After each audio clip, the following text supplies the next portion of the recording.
This Torah class is brought to you by TorahAnytime.com. Okay, Rabbi, we want to welcome everyone. We want to welcome all of our Torah Anytime viewers.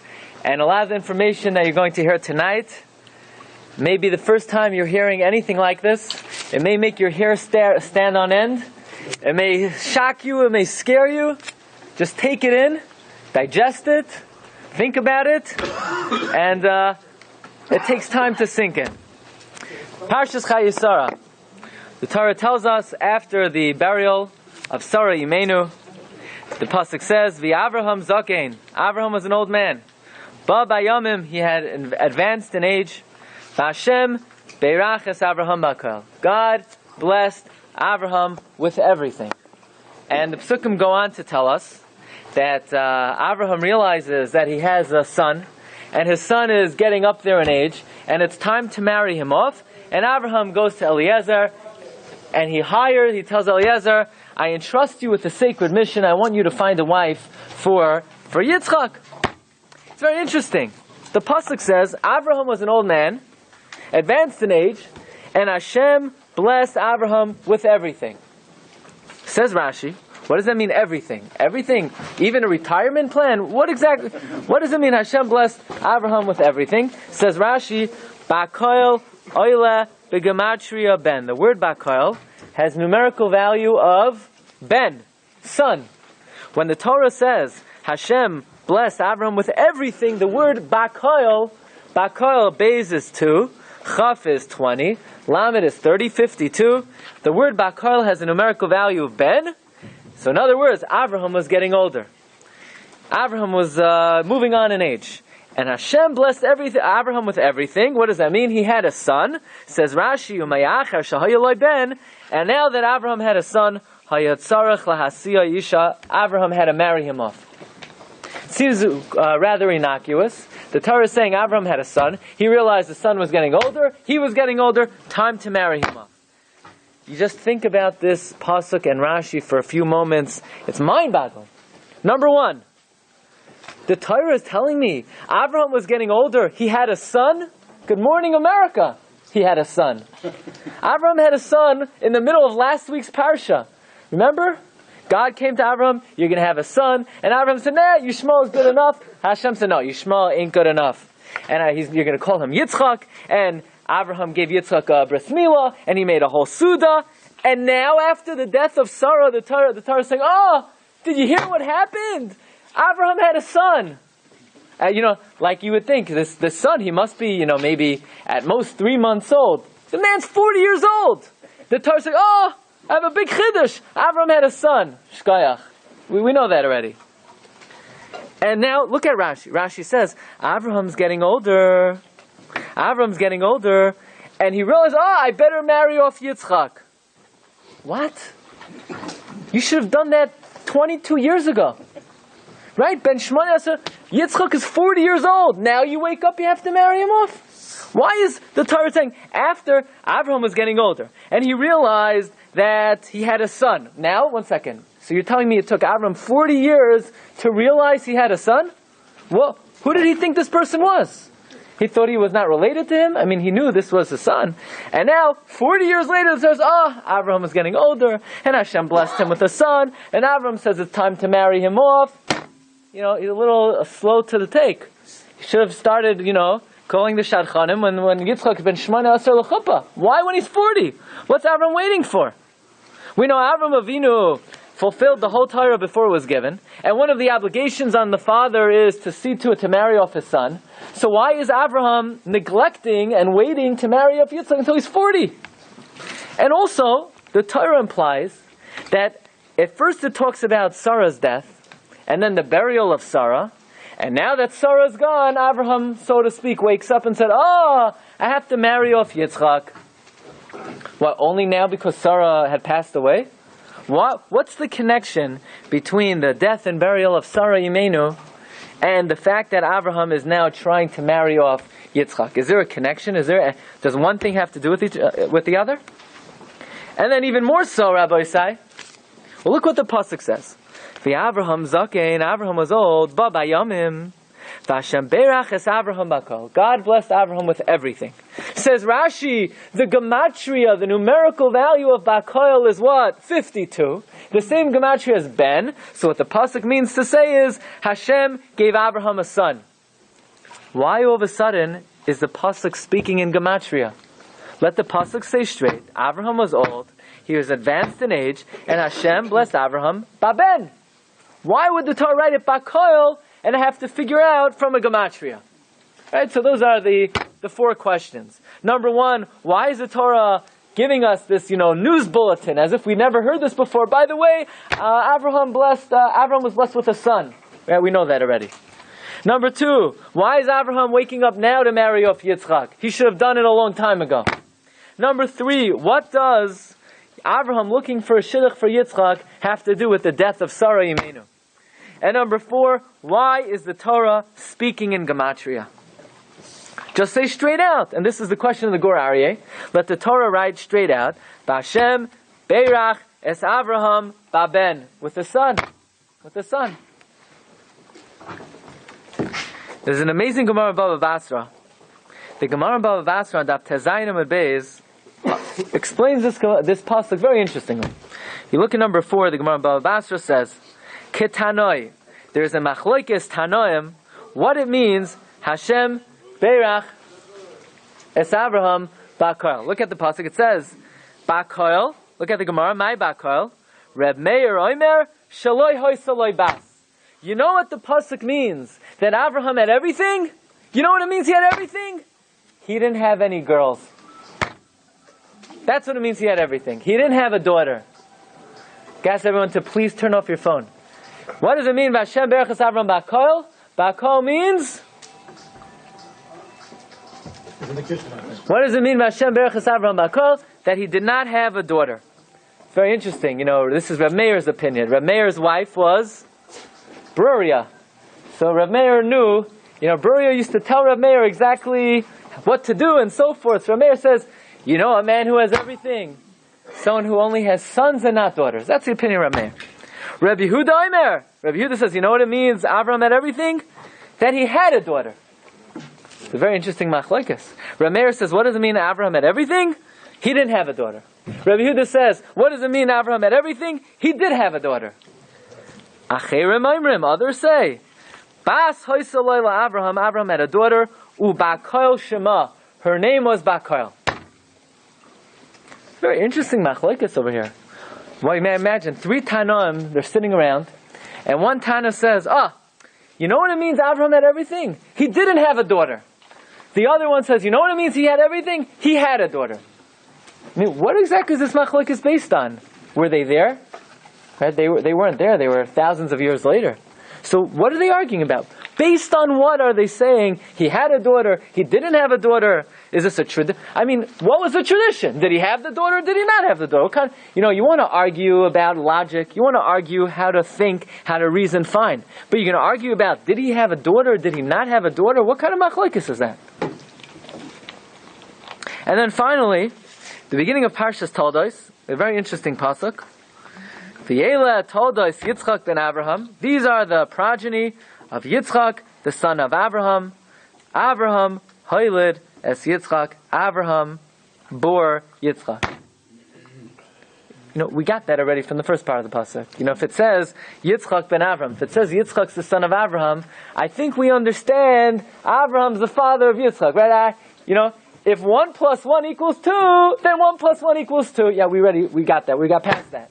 We got past the fact that Avraham is Yitzchak's father. If the Torah says Yitzchak's the son of Avraham, you don't have to be a rocket scientist to know that if Yitzchak's the son of Avraham, Avraham's the father of Yitzchak. Right? That's what the Torah is explaining to me.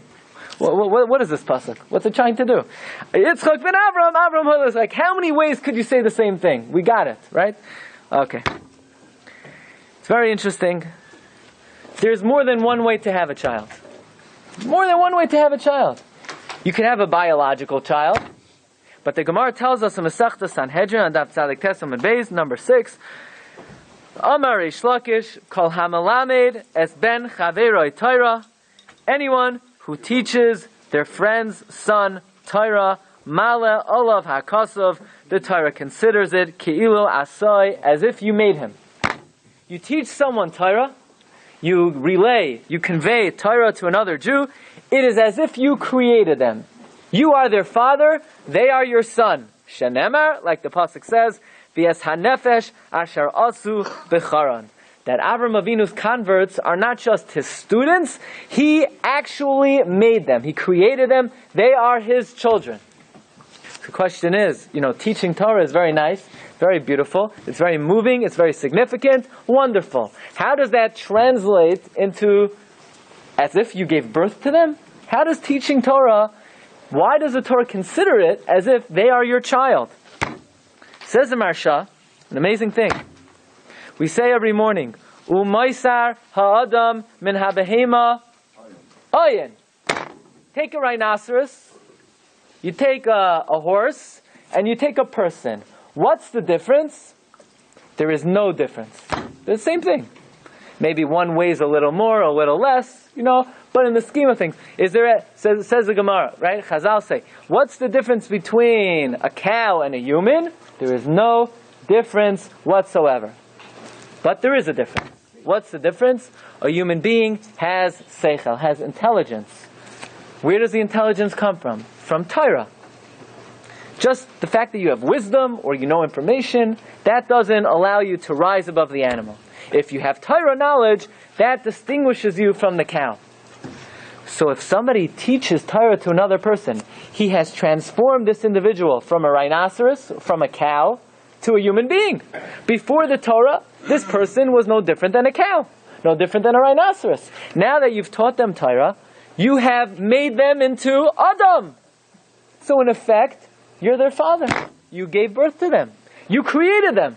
You made them. What? Made them means you physically put them here? No. If they're here, they're no different than an animal. Says the Gemara, if you teach someone Torah, it is considered as if you created the person. So it turns out that a person can have two types of children. You can have biological children, children that you physically brought into this world. They may share your DNA. You are the physical contributor to their being here. And then you could have people who you created spiritually. You taught them Torah. You taught them Emunah and Hashem. So there are two types of children. Biological children, spiritual children. But it's even possible that you could have both. That your biological child could also be your spiritual child. In fact, it's very interesting. If you look in Sefer Shmuel Beis, Pasuk Yates, when David HaMelech heard the terrible report that his son Avshalom, who was rebelling against him, was killed, so what does David HaMelech say? Vayirgaz HaMelech, look at number 8. The king was very troubled. The king was very disturbed. Vayal al Aliyas Hashar, and he went up to the gate. Vayefk, and he cried.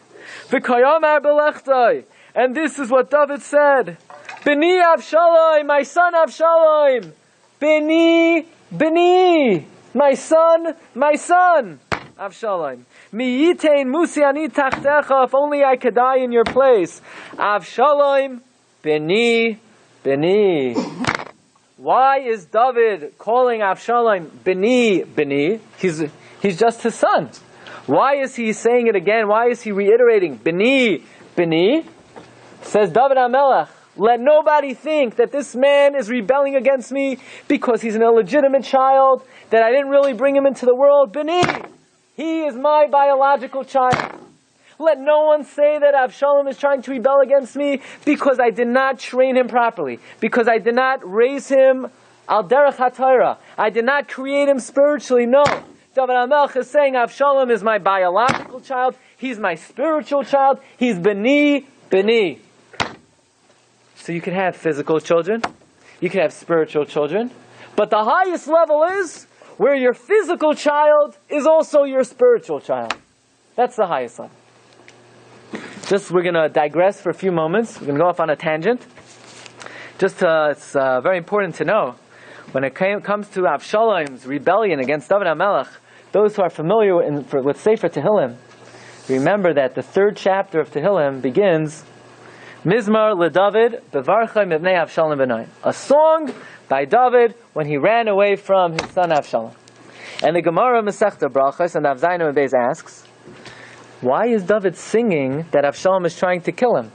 He should be singing Kinnis. He should say Kina LeDavid Bevarcha Mibnei Avshalom Benai. Why Mizmar LeDavid? Says the Gemara, Amar of Shimon ben Avishalom. I'll give you the following parable. There was once a man. He got a letter in the mail. IRS is after him. They say, you owe back taxes $25,000. The guy doesn't know what he's going to do. How's he going to pay the money? Are there going to be interest? They're banging on his door every day. They're calling him. The guy doesn't know. He's so afraid. He's so nervous. He can't breathe. He can't live. Finally, when he pays off the debt, he breathes a sigh of relief. He's so happy. It's behind him. He's already past it. Before he pays, he's nervous. After he pays, he's comfortable. He's relaxed. David HaMelech got the following message from God. Hineni mekim alecha ra mi beischa. Hashem says, David, I want you to know, someone is going to come out of your house and try to usurp the throne and try to kill you. So David HaMelech says, oy vey, who knows who it could be? Maybe it will be my slave. Maybe it will be a mamzer. Maybe a legitimate. Who knows who it's going to be? But when David HaMelech saw that it's his son, Baruch Hashem, it's only my son. If it would be a mamzer, if it would be an eved, those people are very cruel. Who knows? They won't have any rachmanis on me. But now that it's my son, so David HaMelech breathes a sigh of relief. So ask Rabbi and Abishitz. Wait a second. That's one thing. If David HaMelech would see that Avshalom says, David, I'm the one who's supposed to be rebelling against you, but I'm your son. So you know what? Let's just make believe I'm running after you to kill you. We'll go through the motions, and after that I'll buy you a Father's Day card, and we'll forget about the whole thing. Yeah, but Avshalom is running after David with a hatchet. He wants to slice and dice David to pieces and kill him. He's having more achzarius, more cruelty than any eved and any mamzer. So why exactly is David breathing a sigh of relief when he sees Avshalom is running after him? There can't be any worse thing in the world. It's worse than an eved. It's worse than a mamzer.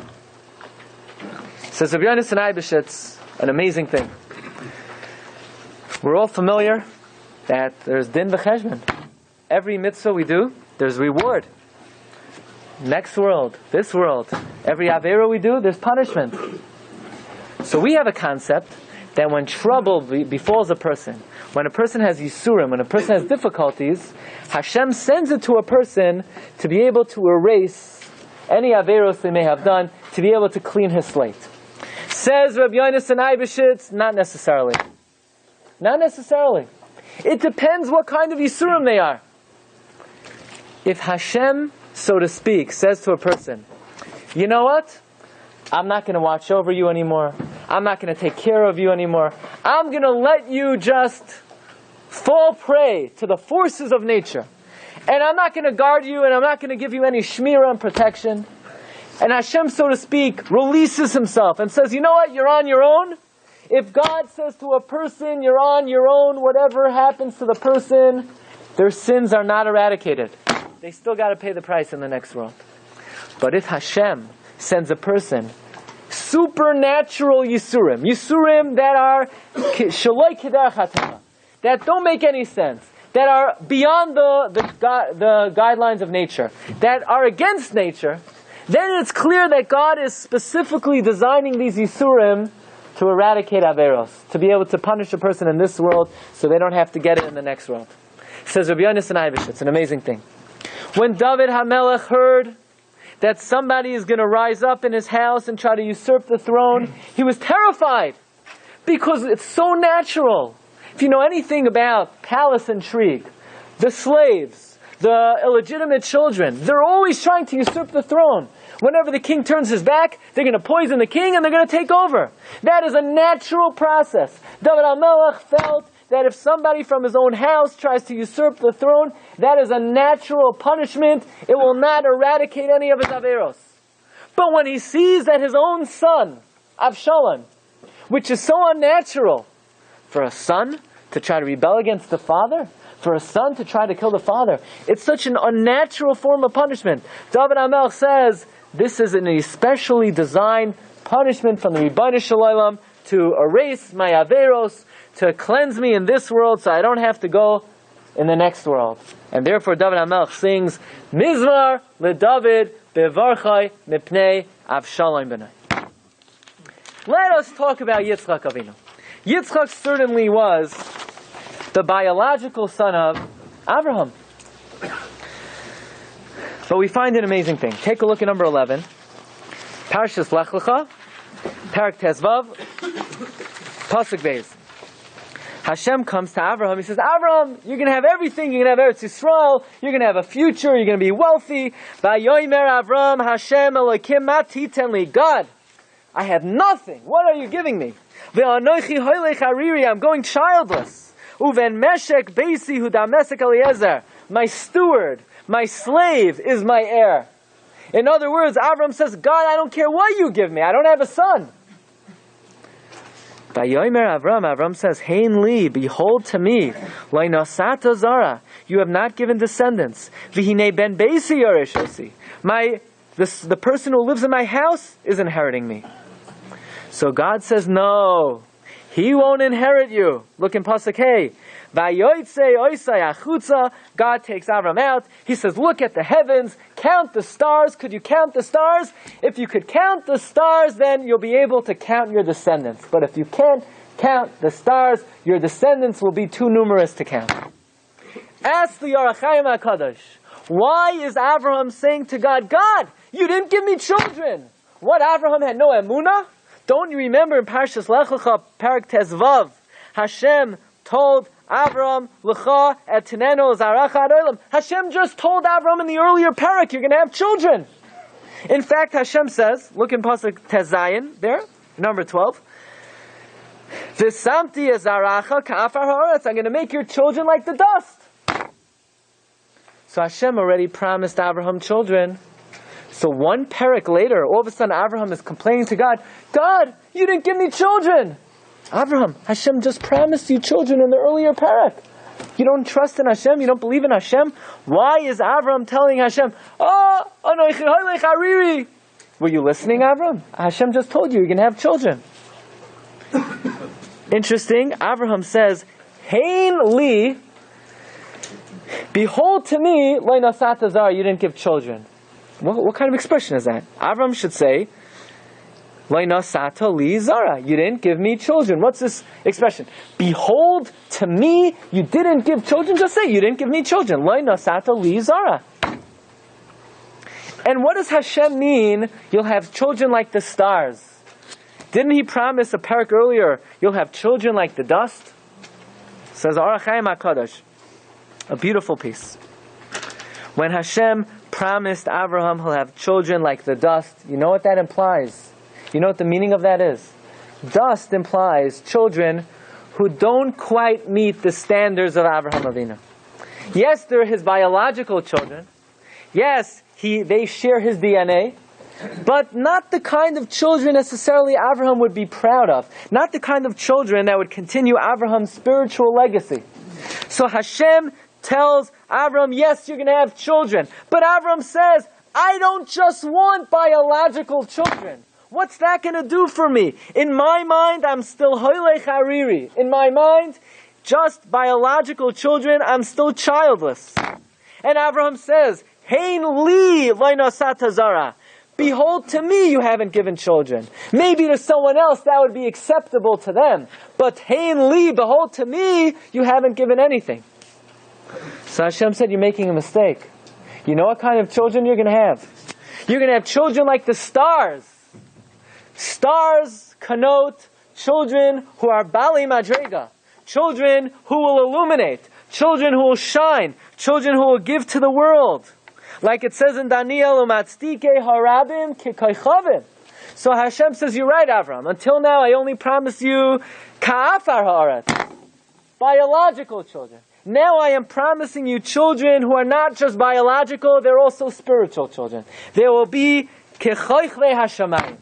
Rabbi say, at what point in time did Avraham recognize and acknowledge that Yitzchak, in fact, was not just his biological child, but he was also his spiritual heir after the Akedah.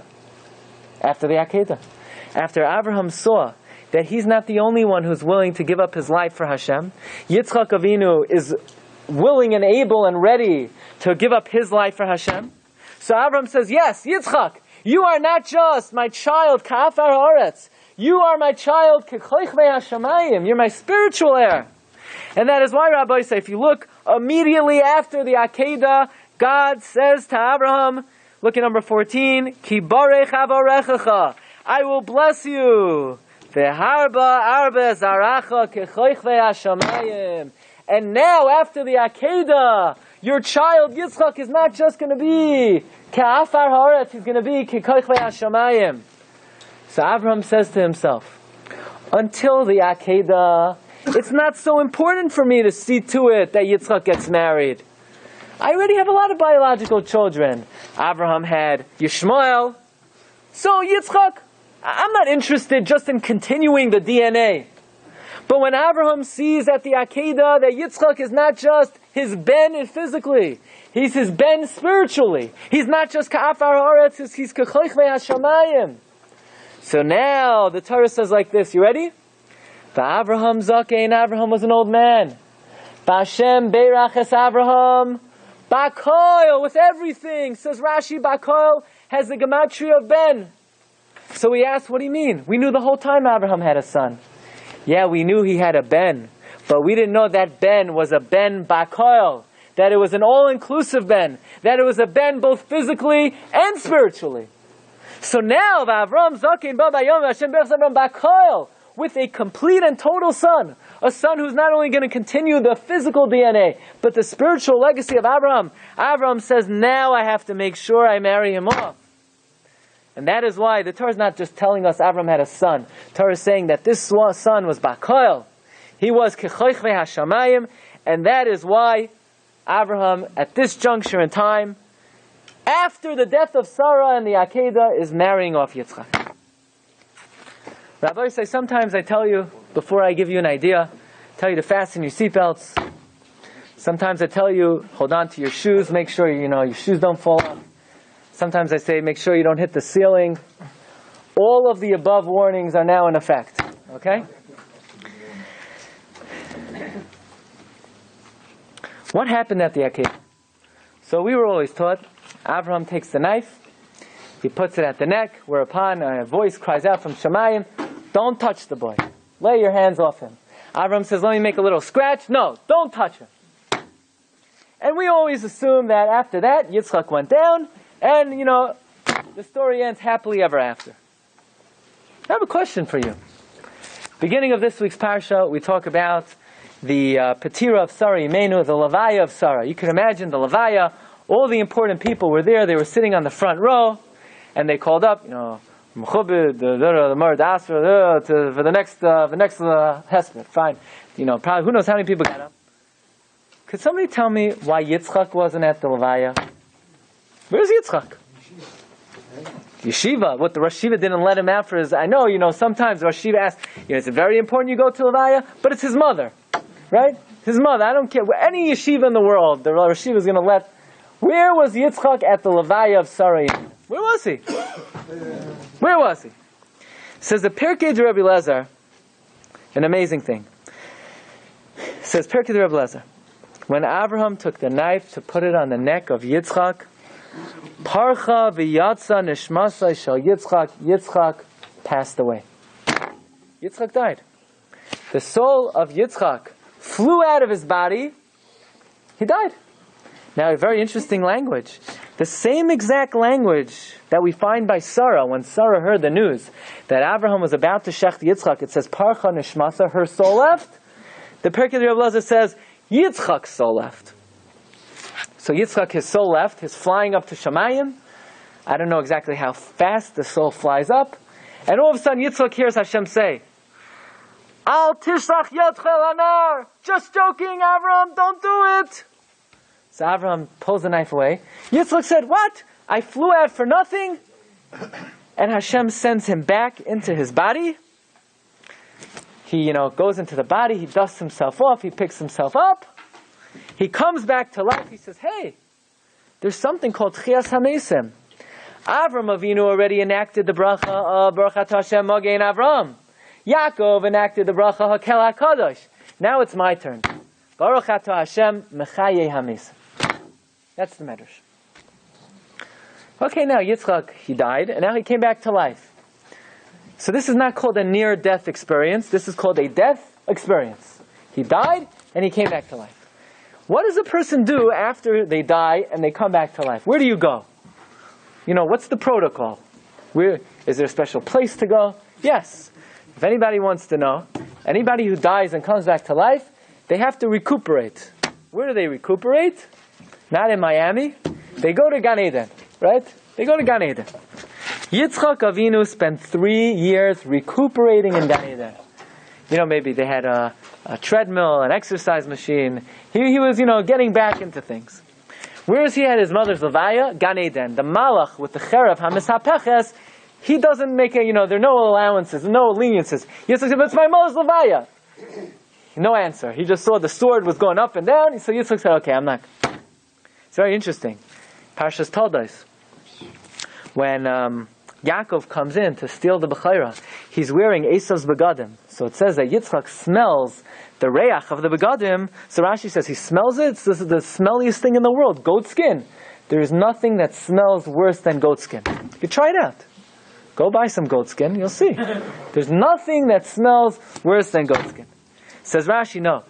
Yitzchak smelled the scent of Gan Eden on the garment of Yaakov. How does Yitzchak know what Gan Eden smells like? Well, he went to buy, cologne. I want Gan Eden scented, how did he know what Gan Eden smelled like? Says the Yismach Moshe, the Chusa Yogen Oleinu. Says the Yismach Moshe, he knew because he was there. He remembered. He remembered exactly what it smelled like. So Yitzchak went to Gan Eden. Okay, this is something you may be familiar with. Maybe it's the first time you're hearing it. The Medrash says the following. That when the Shidduch was offered to Lavan and Besuel, you know what they said? May Hashem yotza hadavar, this Shidduch is coming straight from God. Says the Medrash, you know what they meant? What do you mean it's coming straight from God? Of course it's coming from God. Who else? It's coming all the way from Har HaMoriah, from Mountain of Moriah. What's that supposed to mean? What does the Shidduch of Yitzchak and Rivka have to do with Har HaMoriah? Comes the Arizal, and the Arizal says one of the most astounding things you'll ever hear. Yitzchak came back, but he didn't come back the same person. He came back different. Says the Ariza, why is it that in Parshas Vayera, Yitzchak is always called the son of Sarah? For example, look at number 21. Vayomer, Shoiv, Ashuv, Eilecha, Koes, Chaya. The Malach says to Avraham, first of all, we have to look at it. What do you mean, Shoiv, Ashuv? Return, I will return. Why the double language? Return, I will return, Koes, Chaya. Vihine ben, the Malach says to Avraham, you know who's going to have a son? Sarah Ishtecha, Sarah.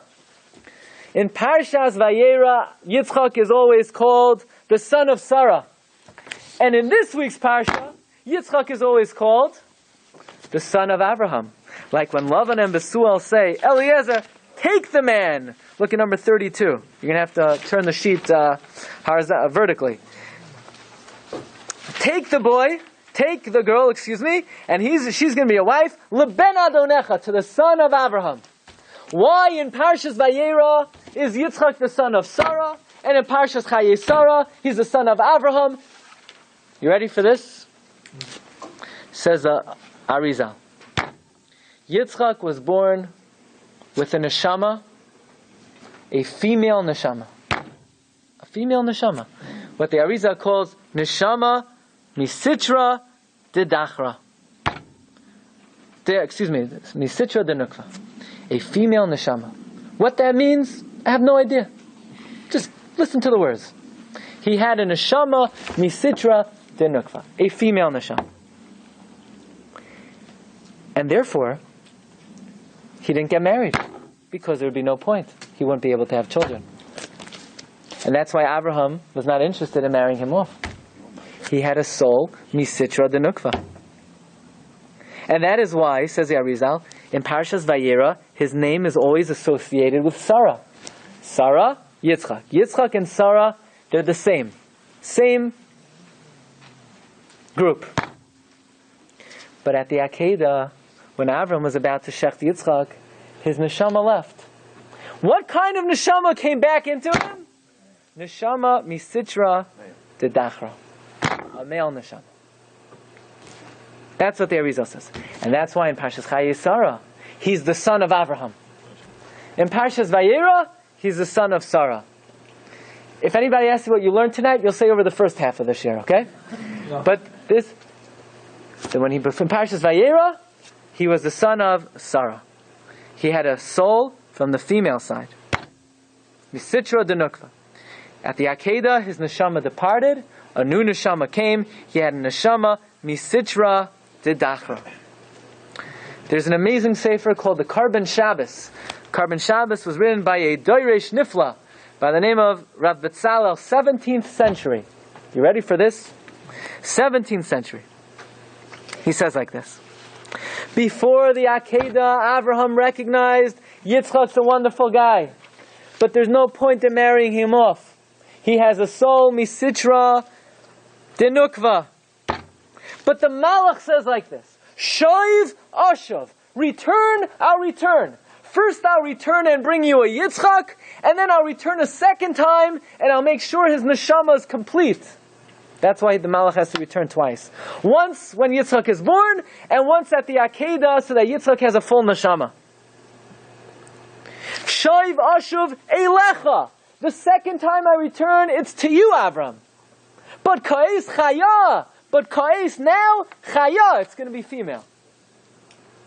Chida says about the Karban Shabbos, he was a doiresh nifla. Shoiv ashuv eilecha. The second time, it's to you, Avram. You're going to have a male. But ka'es, but now, chaya, it's going to be a female.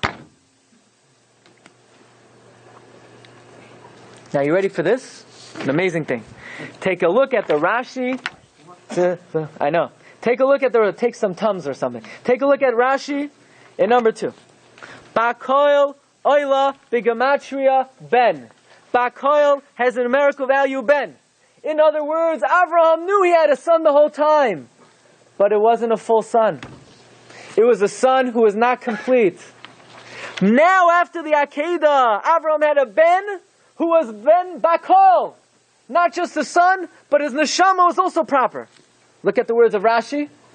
Umeyachar shahaya loi ben. And now that he had a son, and not just Sarah, hayatzarach lahasiya yishai. Now Avram had to marry him off. Until now is v'hine ben l'Sarah. But now Rashi, Ariza says Rashi, every word was written Baruch HaKodesh.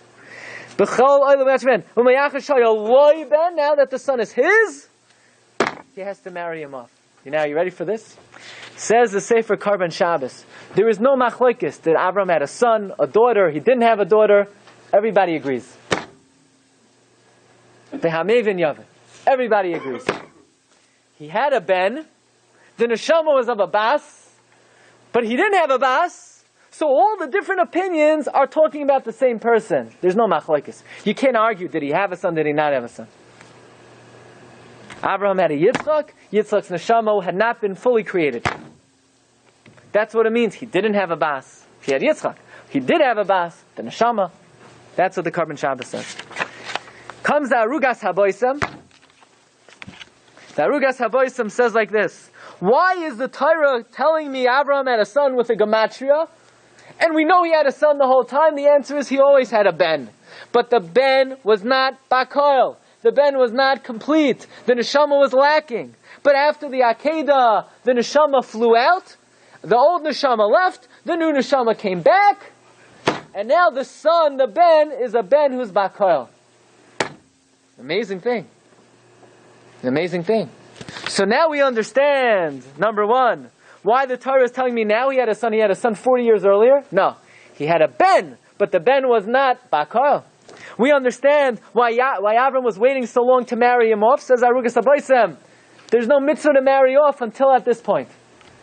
Now we understand why the marriage of Yitzchak is connected to the death of Sarah. Now you ready for this? The Karban Shabbos says, you know why Sarah's neshama left the moment Yitzchak's neshama left? Because they shared, so to speak, the same neshama. Yitzchak and Sarah originally shared the same neshama. So when Sarah died, Yitzchak went along with her. When he was reborn, it was with the neshama of a Mesitra de Dachra. Amazing thing. But this is not just the Ariza, not just the Karban Shabbos, not just the Arugas HaBoisem. The HaChaim Hakadosh, going from Parshas Lech Lecha, through Vayera, through Chayei Sarah, through Toldos, weaves the entire first section of Sefer Bereshis based on this principle. The commentary of the HaChaim HaKadosh in 5 different places is all based on this yesod. You would think, this is a central idea to the Chumash. Yeah, it's a central idea of Chumash. Listen to what the HaChaim HaKadosh says. Look at number 25. And what we have to try to understand is, why would Hashem do that? Why would Hashem give Avraham a son, but he's not complete yet, and he needs the Akedah to remove his neshama and to get a new neshama? Whoa, why is Hashem doing that? Look at this. Vayomer Avraham el Elokim, Lu Yishmael Yichya lefaneh. Avraham says, I don't need Yitzchak. Halavai Yishmael should grow up to be a good kid. I'm content with Yishmael. Vayomer Elokim, Hashem said, Avol Sarah Ishtecha, but Sarah your wife, Yoledas L'cha Bein, she's going to have a son. V'karasa Shema Yitzchak, you'll call him Yitzchak.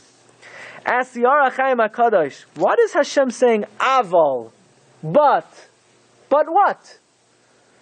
Avram said Yishmael is good enough. So Hashem says, but Sarah, what do you mean, but Sarah your wife? What's the Avol? Doesn't make sense. Says the HaChaim HaKadosh, Hashem is reprimanding Avraham. Why? What did Avraham do wrong? Avraham said, Yishmael's good enough. Yishmael's good enough?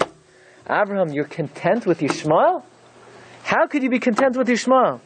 Yishmael's not good enough. Avol, but, you know what's going to happen now? Because you said Yishmael's good enough, I'll give you Yitzchak. But he's not going to be good enough. Says our HaChaim HaKadosh, because Avraham said the words, Lu Yishmael Yichya Lefanecha, he was punished that when Yitzchak was born, he needed 40 years to be reborn. Avraham shouldn't have said, Yishmael is good enough. If Hashem gives you a bracha, you don't say, enough already, that's good enough. No, it's not good enough. More is on the way. If Hashem tells you, so you're going to have a good life, so then don't be content. Let the Rebbeinu Shalom shower all of his bracha. And especially Yishmael, don't say, Lu Yishmael Yichya Lefaneh. Says Ar HaChaim HaKadosh, listen to this. On the Pasuk, Shoiv Ashuv Eilecha Ka'ez Chayav Hinei Ben L'Sara Ishtecha. Look at number 27. Says Ar HaChaim HaKadosh, Yitzchak was born with a neshama misitra denukva, a female neshama. So the Malach says, I'm going to have to come twice. The first time I'm going to come Shoiv, and I'm going to come and he's going to be Ben L'Sara. He's going to be Sarah's son. And Ashuv, I'm going to have to come a second time. And at that second time, then and only then will Yitzchak have his full neshama. Look at number 28. The first day of Rosh Hashanah we read, B'Hashem pakad es Sarah ka'asher amar. God remembered Sarah like he said, Vayas Hashem l'Sarah ka'asher diber, and Hashem did for Sarah as he spoke. Says Ar HaChaim HaKadosh, what does it mean? Ka'asher amar, ka'asher diber, double language. It says, Hashem remembered Sarah like he said. He did to Sarah like he spoke. Why asher amar and asher diber? We know what's the difference between amira and dibur. Amira is gentle. Like when you talk to, when Hashem tells Moshe, teach the ladies the Torah, when you speak to women, you speak gently, softly. But when you speak to the men, you let them have it. You don't hold anything back, right? You give it to them. Says Ar HaChaim HaKadosh, Hashem Pagad es Sarah ka'asher amar. Hashem remembered Sarah like He said He would. He had Rachmanis on Sarah. But He also punished Sarah. Vayas Hashem l'Sarah. Hashem did to Sarah ka'asher diber, like He spoke harshly. Hashem said, yes, Sarah is going to be rewarded with a child, but she's also going to be punished. Like I said, like I spoke, ka'asher diber. Says HaChaim Hakadosh, a different reason why Yitzchak was born, with a unfulfilled neshama. Because when Sarah heard that she was going to have a child, what was her reaction? She left. She didn't believe it. Hashem said, you don't believe it? You won't get it. No problem. You don't believe you're going to have a child? You won't have exactly what I promised. So it's interesting. The HaChaim is saying two different reasons why Yitzchak was born this way. One, because Avraham said, Yishmael is good enough. Another, because Sarah laughed. Says HaChaim HaKadosh another thing, another place. At the end of Parshas Vayera. The end of Parshas Vayera, after the Akedah, the Torah tells us that the messenger came to Avram. Avram, you wouldn't believe it, Mazel Tov. Your cousins in Or Kasdim, you know what happened? Milcah gave birth to Nachar, and to Utz, and Buz, and Kemuel, and Besuel. HaChaim HaKadosh said, what, like late breaking news? As soon as the Akedah is over, we need to know that Besuel was born. Who cares? What does that have to do with the Akedah? It says, Achar Hadvar Ma'ila. After the Akedah, what happened? They came to Avram, they said, Avram, you have cousins. Cousins were born. Besuel Yalad es Rivka. What does it have to do with the Akedah? Says the HaChaim HaKadosh. Before the Akedah, Hashem was holding back Rivka. Because who is she going to marry exactly? She can't marry Yitzchak. Yitzchak doesn't have a neshama that's capable of joining in union with Rivka. But now that the Akedah happened, and Yitzchak's neshama departed, and now Yitzchak has a new neshama, now he's capable and roy of getting married, so the immediate information given after the Akedah is Vayehi, Acharei Hadvarim Ha'ela. Now Rivka comes to the scene. Before that, Hashem doesn't bring Rivka to the world. To do what? What's she going to do? Bring water to the cows? Her purpose is to be married to Yitzchak. Says HaChaim HaKadosh in the fifth place, Eila Toldos Yitzchak ben Avraham. These are the progeny of Yitzchak, the son of Avraham. Progeny of Yitzchak? How does Yitzchak have progeny? I thought Yitzchak had the neshama from Sarah. The answer is now Avraham hoiledes Yitzchak. Now he's not connected anymore to Sarah. He's not ben LeSarah. He's Avraham hoiledes Yitzchak. He's connected to Avraham. The Torah is not being repetitious. The Torah is explaining the question that we would have when we read this passage. What do you mean Eila Toldos Yitzchak ben Avraham? How does Yitzchak have Toldos? The answer is what? Avraham hoiledes Yitzchak. When Yitzchak returned back to this world with a new neshama, his neshama was Vihine ben, not LeSarah, but to Avram, like the pasuk says, that when Lavan and Besuel gave over Rivka, Usihi Isha Leven Adainecha. So what are we going to do with all this? These are HaChaim HaKadosh, the female neshama, the male neshama. What is that supposed to mean? What is it? Do I understand it? Do I not understand it? Now I'm supposed to go home and what do I take from this? Avraham got a command, yeah? Hashem says, take Yitzchak, shecht him. Avram's thinking, this is the worst thing that has ever happened to me in my life. This is the biggest tragedy. I'm waiting my whole life to have Yitzchak. And now Hashem says, I should shecht him? Then I was, at least I'll still be good in Kirov. Kirov, his whole life he's telling people, you can't shecht your children. So now he has no son, no career. What's he going to do? And Sarah died. So now what? So Avram, on his way to the Akedah, he's saying, my life is destroyed. This is the biggest tragedy that ever happened to me. But I'm not going to question the ways of Hashem. But we who are looking at this incident after the fact, what do we see? This was the greatest chesed that ever happened to Avraham. Because had Avraham not brought Yitzchak to the Akedah, Yitzchak would have remained his whole life with that neshama, misitra de nukva. That would have been no future for him, no future for Klal Yisrael. So what Avraham probably thought was the biggest tragedy that ever happened in his life was Hashem's infinite chesed. Hashem said, look, Let's fix up this kid. He needs a new neshama. Neshama transplant. Avraham doesn't know what's going on. So I think this is something that we could take out of this concept.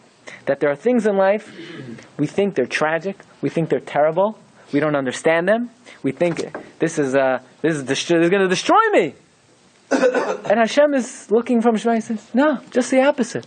This is the greatest chesed I'm giving you. You have no idea what's going to come from it. And instead of the Akedah being the end of Avraham, the Akedah is the entire continuity of Klal Yisrael. From there, Yitzchak was able to get married. From there, Klal Yisrael was able to reap its benefits until today. So this is an important lesson that we take from the Parsha. And that is what the Torah tells us. Avraham zakein ba bayamim. Avraham was an old man. Ba'Hashem berachas Avraham, not with the son. The son he had a long time ago. Ba'kol, he had everything. What does that mean? 3 explanations. Number 1, he saw Yitzchak was not just his physical child, he was his spiritual child. He saw that Yitzchak was not just dead, right? Because, yes, Yitzchak was there. But Yitzchak died. But now after the Akedah, Yitzchak came back. He's Ba'kol. He's not just my son, but he's here again. And finally, he's not just Yitzchak. He's not just the son that was born to me, but he's now completely fulfilled. He has the neshama, and thereby Avraham was able to marry Yitzchak. And as they say, the story ends happily ever after. Thank you for coming. Thank you for listening. You've just experienced another Torah class brought to you by TorahAnytime.com.